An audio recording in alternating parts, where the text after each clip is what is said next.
All right, so Bob already mentioned my role in Booking is looking after connectivity partnerships, and I'm doing that now for almost 7 years in Booking. And connectivity partnerships, I was triggered by the presentation in STR where someone also mentioned connectivity. And connectivity therefore was actually related to flights coming in and coming out. That's not where I'm responsible for. So I look after the ecosystem of travel technology companies that consist of channel managers, property management systems, revenue management systems, and so on. Actually, every tool that's being used by many of you in a day-to-day basis. So in a way, I'm living and breathing technology. So therefore, it's a pleasure to kind of just host this session today. So how do we see technology? Technology for us is a means to an end. It's not a goal in itself.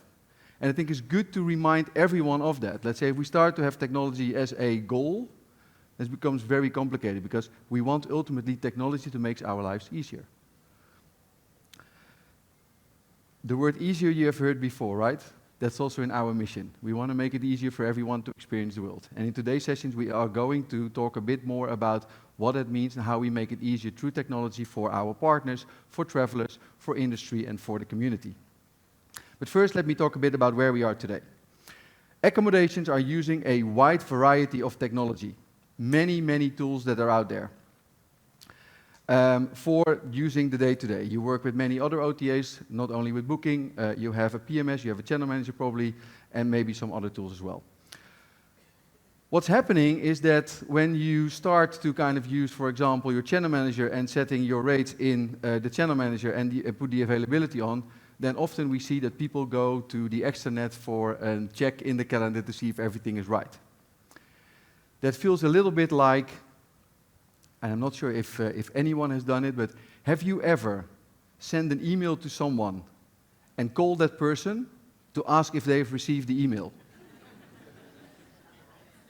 Probably not. Maybe 15 years ago we did it because we then didn't trust the technology that much. And I think that's exactly what we need to do. We need to build software that's being trusted by everyone and that you actually can take away the friction out of what you do today. So you also heard Sebastian talk about the systems that are there, right? The technology that's there, you need to replace it, but it's difficult. It's outdated systems. And because it's difficult and probably somewhat risky, many hoteliers are not doing it. That's a problem. And what we start to do is we build new stuff onto an old technology. Same thing as building a house. Your construction is okay and built for 3 levels. If you put a 4th level on it, at some point it will break. So we have to kind of just change that. There's also a lack of integration. Many software that's being used is not integrated well.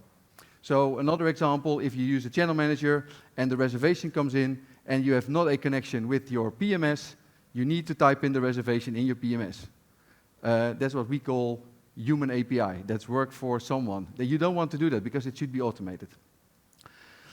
Most of it is caused by missing industry standards, right? It's very complicated to kind of just get the things connected in the right way because there are no standards. A couple of weeks ago, Apple announced their iPhone 15, and that comes with a USB-C. The reason for that is it connects with many other devices, and it's plug and play. So also in our world, that's what we need to remind ourselves and just try to do. So where are we going? We need to improve the foundation, making sure that the construction we are having, the infrastructure is working well.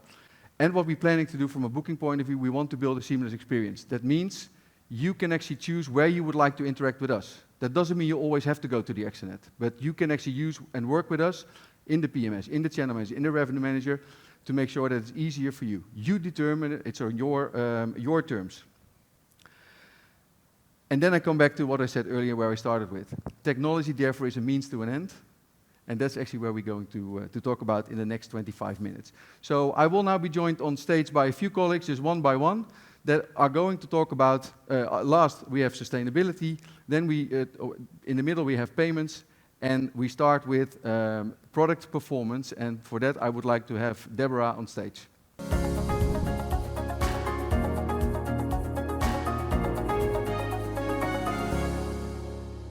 I am Deborah Clark, Director of Product at Booking.com. I look after our partner performance and all of the technology that surrounds that. So to kick us off, I'll tell you just a little bit about me before I dive in. So I have a long history in e-commerce. Prior to starting at Booking, I was at Amazon, and I worked on all of their software for their selling partners. So I care very much about our partners and the technology that enables them. I love product and tech more holistically. I think, technology has the power to really change our lives if we can enable it and leverage it properly. And I mean, if we just even think about our lovely Mayans at Chichen Itza and the technology right here in Mexico that happened so many hundreds of years ago, and then just even today, when you have movies and music and food just at a tap away on your phone. So I'm super passionate about it and love it. But what is partner performance tech all about?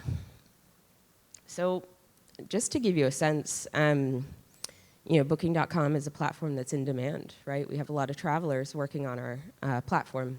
So we actually process 8 billion requests a day from our travelers, right? And that roughly translates to 125,000 requests per second. So it's pretty impressive. And to have technology and build technology and develop technology to do that, it's no easy task. But then our partners, you, are very active, right? We have over 70 million hotel and room updates every day that we're processing and matching to those traveler needs, right? Highly complex, highly intense, but pretty incredible to work on. So how do we make all sense, really, of all of that for our partners? So we do lots of things, but I thought I'd talk to you today about 2 of the things that we do.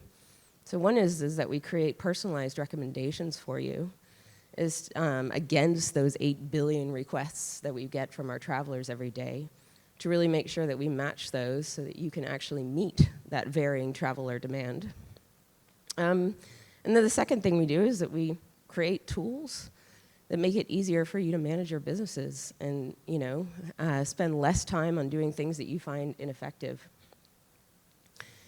So on the personalization front, we have 3.3 million partners here at Booking. And each one of you have about 143 unique attributes, whether that be location or the types of interactions or the things that you're doing with us.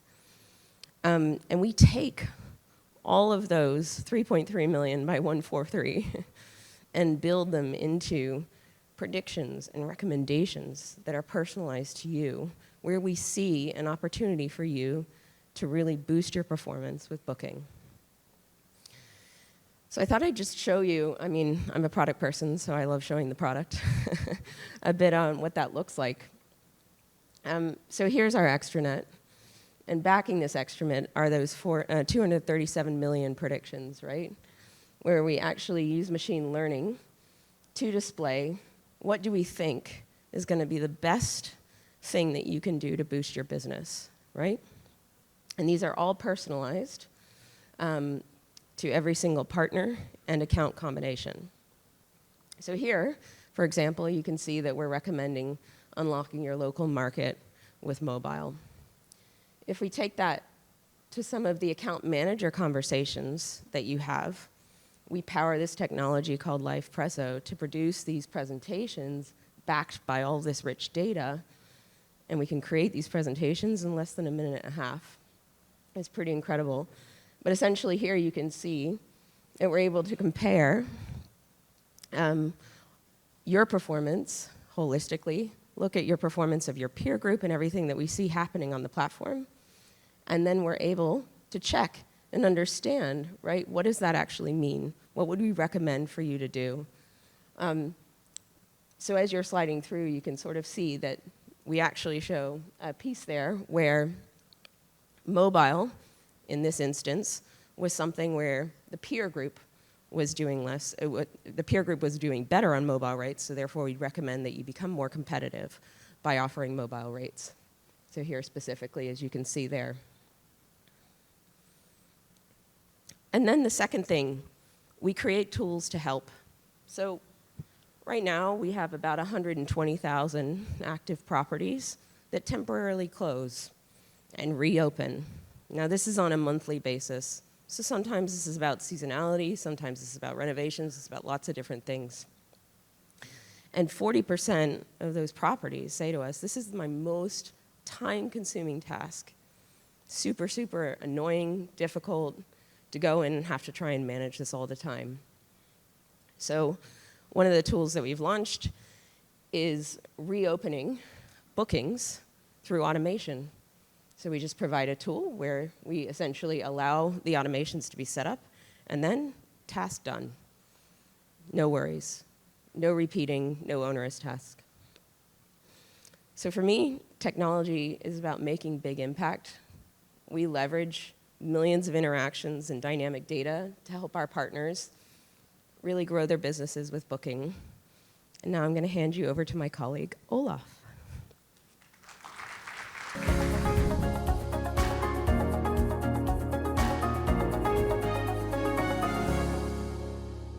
Hi everyone, I'm Olaf. Very nice to meet you.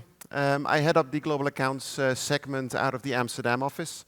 Global Accounts for us, that means all the largest supply partners, so hotel chains, ownership groups, management companies, as well as our supply partners within the vacation rental and home segment.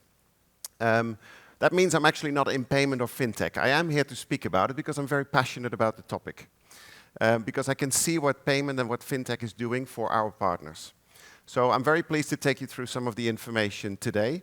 I will take you back a little bit in time first. When we think about payment, payment is really the ultimate definition of a transfer of value. Somebody is looking for a good or a service, and they need to pay for that in order to consume it, right? If you go back very far in time, we were thinking about barters. You had somebody who was exchanging eggs for a loaf of bread or chicken for a pig. That's probably a bad deal. But the point is that it's evolved over time. We've gone through coins, to paper money, plastic money. We're now in a situation where we only see numbers transfer on a screen. And perhaps in the future, cryptocurrency is going to be a much more accessible and accepted way of payment. We don't know yet. Payment is very important. It's not a hygiene factor. If you get this wrong, this is going to really damage your business or can potentially really damage your business. So we take payment hugely seriously, which also sometimes means that we move a little bit slower than we would like because there's a lot of regulations behind it, a lot of things we need to consider. So please be patient with us. We will get there. The complexity of it is this. I mean, the slide is deliberately confusing, right? But this is what the world looks like today. Before, you had banks. It was very transparent. You had a bank that had your money. You used the money on your bank to pay whoever you needed to pay. At the moment, you have a lot of very nimble players who are popping up all over the world who do that same business, but in a much more agile, much faster, much more flexible way. There's a lot of new entrants in the market, which means that we need to accommodate for all of those entrants. So generally speaking, this is the world of fintech. What does that mean for travel? Travel is quite unique. I think we all agree in this room, we have a great business, we enjoy what we do, but it's also more complex than just buying something in a store, right? Travel means very often cross-border. When you cross the border, that means there's different currencies. What currencies do you choose to support? How do you make sure that the exchange rate is going to be correct? There's also a disconnection between when somebody purchases, gets the good delivered, as in stays at the hotel, and then has to pay. The actual payment very often even takes place after the delivery of the good has already taken place. That causes for some complexities. We also realize that a lot of geographies have different payment methods around the world, right? A payment method that's very common here in Mexico is probably not as common where I'm from in the Netherlands. The needs of the traveler, especially since COVID, we know have changed. With risk, with uncertainty, people were not as willing to put all the money down on the payment before their travel because a lot could happen in between. On the flip side, you have the hotels and our accommodation partners who want to get paid and guaranteed as soon as possible. There's a conflict. Those interests are diametrically opposed. Now, we believe we have a role to play there.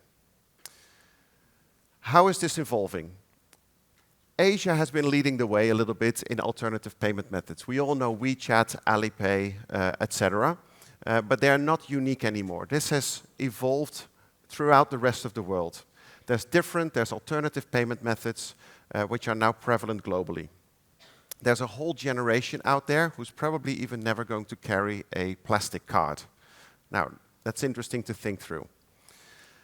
Within Latin America, we are aware, you can look at Brazil, 65% of all of the e-commerce transactions are taking place through installments. 65%. In Argentina, that number is even 70%.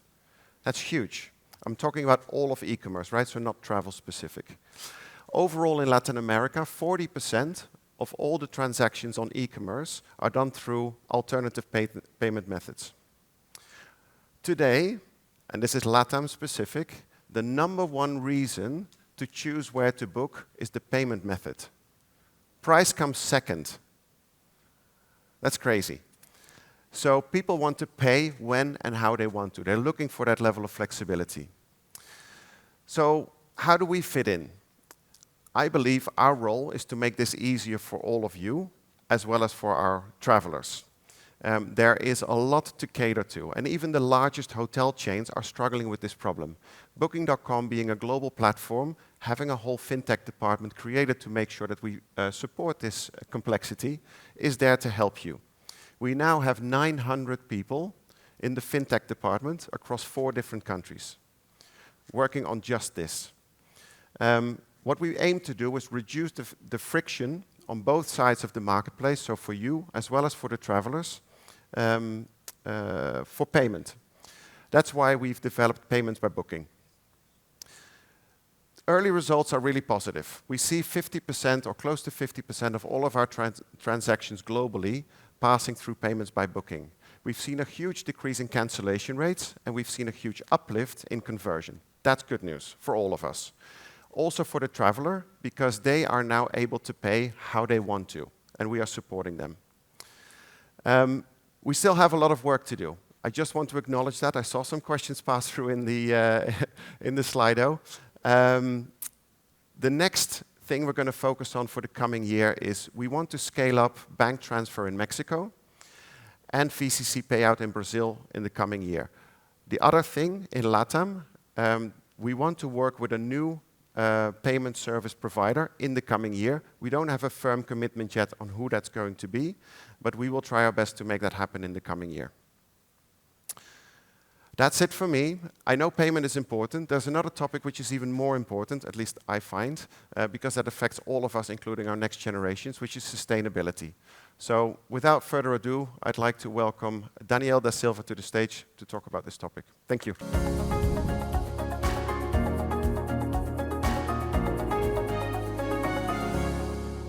Hello, what an introduction. It's quite kind of Olaf to introduce me that way, but yes, I'm Danielle da Silva. I'm the head of sustainability for Booking.com, and unsurprisingly, I'll then talk to you today about sustainability. If there's 2 things I'd like for you to take away in the next 7 or so minutes, it's one, that travelers want to travel more sustainably, and it's how we want to use technology to support you on your own sustainability journey. So in Mexico, travelers tell us, 90% of travelers tell us they want to travel more sustainably in the coming 12 months. That's actually higher than the global average of 81%, so we see a higher intent here in LATAM, and that's actually consistent across the other countries we surveyed. But like many things in sustainability, that intent doesn't necessarily translate to action straight away.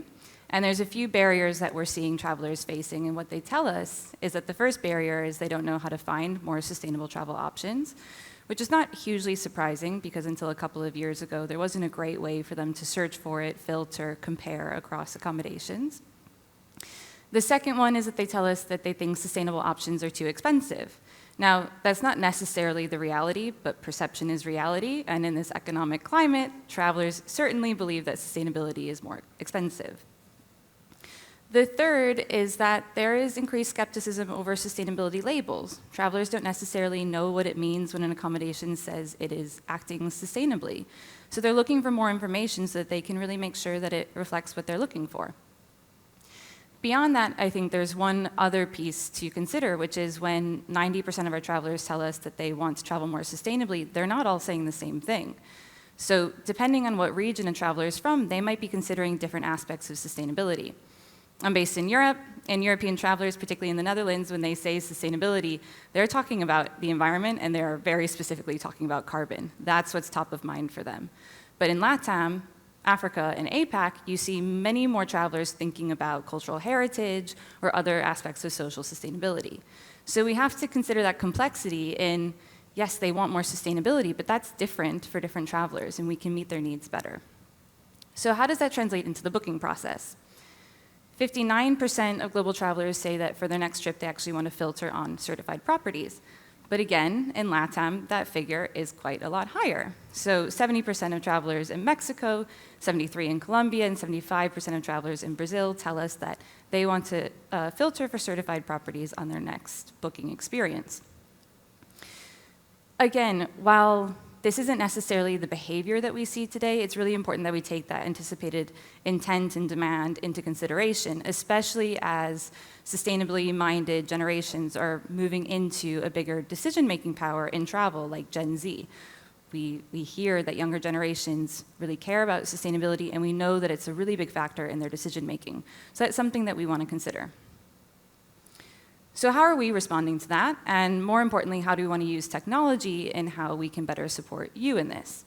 In 2021, we released our Travel Sustainable program, which is our way of recognizing properties across a broad spectrum of sustainability maturity and showcasing that information back to travelers. You can see it as a pathway to certification, with certification being the end goal and recognizing that that's where we can ultimately bring accommodations, but that the reality is accommodations today are not there. And so we can make some steps along the way, and we can ensure that there's some recognition as well. Now, it's not as simple as just labeling something as sustainable. Otherwise, we tried that several years ago. It doesn't necessarily immediately impact traveler behavior. It takes a lot of testing to understand how to communicate this effectively to travelers, how to tell them what they want to know, how to give them that transparency, how to make them feel that this is actually helping them make those more sustainable choices that they're asking for. So after years, we've tested, and earlier this year, we released the next version of this, which is 4 levels in the Travel Sustainable program. So like chili peppers on a menu, you can better compare the sustainability level of an accommodation across the broad spectrum of offering that you see on the platform. We're also working on unified standards. Eddie mentioned it earlier in a different context, but it's the same in sustainability. How do we make sure that travelers and accommodations are using the same set of information in the industry to measure and communicate sustainability? So we've been working with our peers in the travel industry through a coalition called Travelist to align on unified standards for sustainability and use the same information so that we create that consistency, we create that credibility, and we create that trust with travelers and start to break down some of the barriers that they're facing. Finally, around transparency, it's not just about labeling something as sustainability, but how do we provide all the information behind it? So with that label also comes the full list of all the practices that a property is doing. So travelers can not only see an easy to assess piece of information, an at-a-glance comparison, but they can then open that up and understand all of the things that a property is doing to address that. So they can understand if it meets their needs, their interests based on the region, what I talked about earlier, but it can also educate and inform them what's important in sustainability and accommodations. They're quite good at thinking sustainability is hanging up a towel or not using plastic, but they maybe don't know the importance of energy-saving techniques, double-glazed windows, renewable energy. Those are maybe not the things that are top of mind, so it's helpful if we start to show that back to them a little bit. So since we released the program, we've had 600,000 properties be recognized with the Travel Sustainable badge, an incredible growth over the last few years that I'm really proud of. However, there's something that I'm also maybe even more excited by, which is that since we released it, 1.3 million properties have shared with us what they are doing on sustainability, at least one practice. Even more properties have shared with us what they're not doing. And in some ways, I'm kind of excited by what we find out that they're not doing, which sounds a bit funny. The no's in some ways are just as good as information as the yeses. Because with that, we can better understand the barriers that accommodations are facing to become more sustainable, and we can start to understand how to break down solutions. So is it, if we see that consistently accommodations are struggling to implement one type of sustainability practice, is it education that's missing? Is it funding? Is it local infrastructure? That's something we see quite often. And how can we collectively as an industry use that information to start to come up with solutions for that? So you may know already, but we have some educational offerings on sustainability to start helping on that process, because we hear from accommodations that they're not necessarily sure what to do next. You can find that in our extranet, but we're working to develop more based on what we're hearing from our partners, because that way we can better support. We're looking at how we can use that information to work with local governments, and there's a variety of things that we can do with this. So this is what's really exciting for me. So with that, if you haven't already shared with us what you're doing on sustainability, please do, the yeses and the nos. It's all helpful for us to know how to better help you. And if there is a way that we can better support you on your sustainability journey, please tell us. We'd really like to know. That's it. Thank you so much. Have a really great rest of your day.